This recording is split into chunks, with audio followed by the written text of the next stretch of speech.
Within sight of New Zealand's largest city is a good news conservation story.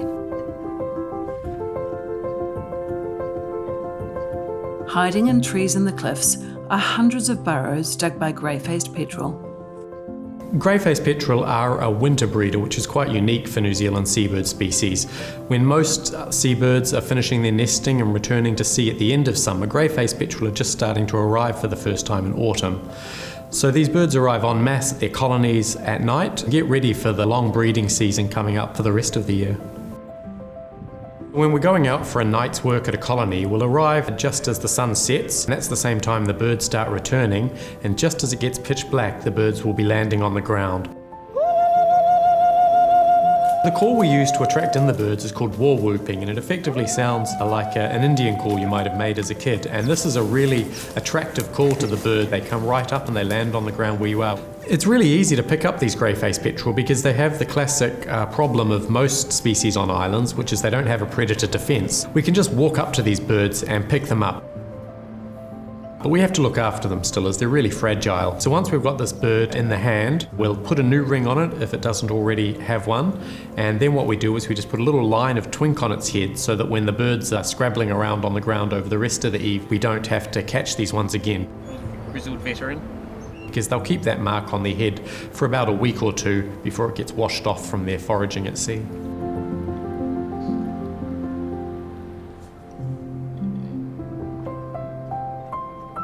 The kind of habitat these birds like are really exposed coastal headlands, which can have a lot of wind around them and a lot of trees hanging over cliffs as takeoff spots. They tend to like these 30-degree slopes, which a human is kind of comfortable walking on, but you wouldn't want to slip over and roll down the hill.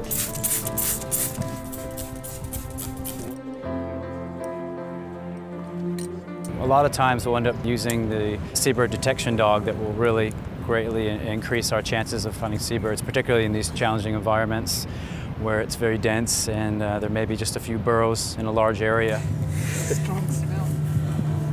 The grey-faced petrel nest in a burrow under the ground, which they dig out themselves, and some of these burrows can be over a metre long. Man, what's going on? It's a bird. But because they also lay this single egg and nest in this burrow, it makes them very vulnerable to predators such as rats or stoats. The University of Auckland is working with council and community groups to identify nesting burrows so they can work out how to protect them. So we're collecting a lot of data on these birds by banding a lot of them, working out where they travel at sea by tracking them with tracking devices at sea, and bringing all of that together to identify colonies that are priority sites for conservation in the Waitakere ranges, and then working with the community groups and the local council to get that predator control installed so that we can see these birds returning to the mainland for the first time in hundreds of years, really. In a backyard, the local team have discovered a woodpile with a burrow, and there's a petrel inside it. As it's very near to houses, it's in danger of disruption by cats and local wildlife, so James has set up a wildlife camera to monitor comings and goings. During the day, it's a hive of activity with all sorts of wildlife triggering the camera.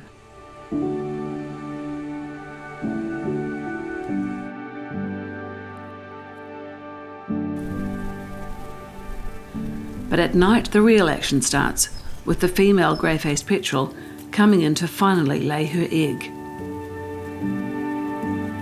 When the birds return to lay their egg, that egg is laid at the end of July. So when this egg is laid, the parents will take shifts incubating it for a week or two, swapping over, and then the moment that chick hatches, it's left unguarded.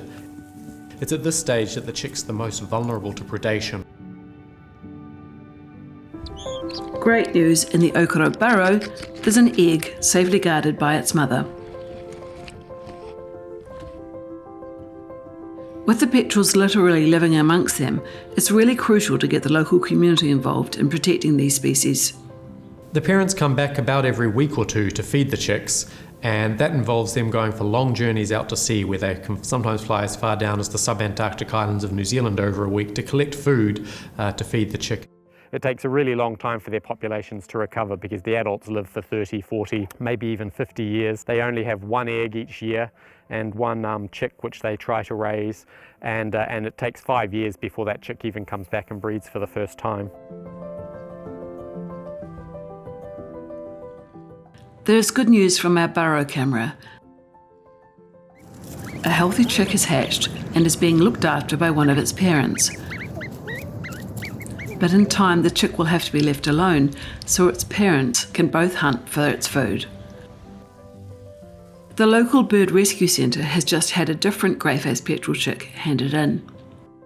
We do get adults in. That's not unusual, especially storm wrecks, but having a chick come in, not only is it thrilling for us, but it's a bit of a first for us as well.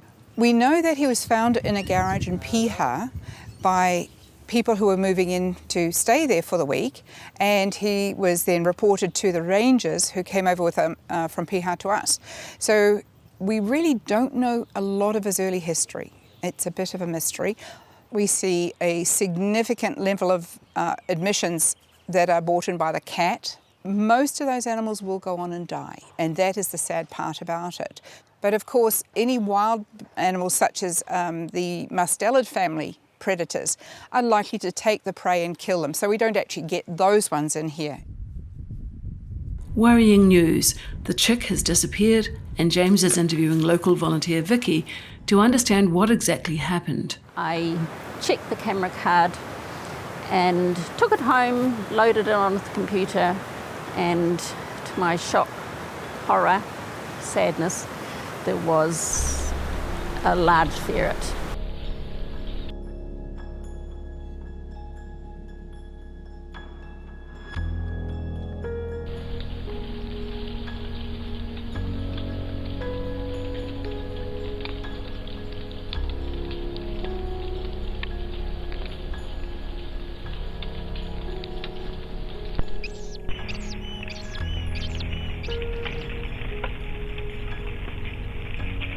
Basically bypassed the tracks, went straight to the burrow and came out with this fluffy chick in its jaws, and the chick, it was quite upsetting to see. It was obviously trying to escape, wriggling, squiggling to get away. The ferret disappeared off camera, and I'd say a certain death for the chick. Within days of the chick dying, one of the adult birds returned, and it was filmed sitting at the entrance of the burrow, just sitting, looking around, looking perplexed. I'd go so far as to say looking a bit forlorn, actually.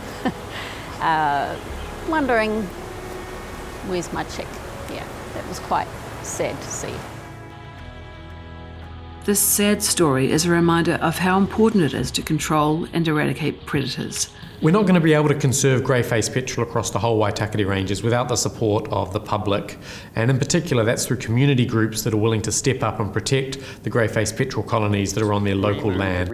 It's about everyone being involved and doing their bit by putting out a predator trap and checking how many seabirds they have breeding in their backyard, listening out for their calls at night.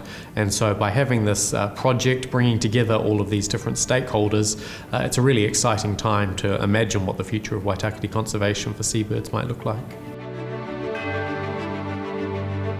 Thankfully this year, a new chick was raised in our burrow.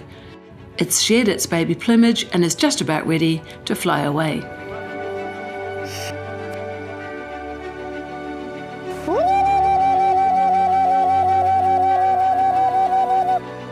Grey-faced petrel are a really charismatic species. It's really great to be able to call them in and hear them make a little attractive noises back, and then you pick them up, and they're really quite gentle in the hand and let you handle them and put a band on them, and it really feels like we're working in a partnership with them to restore the land back to them, and everyone can see better conservation in the future.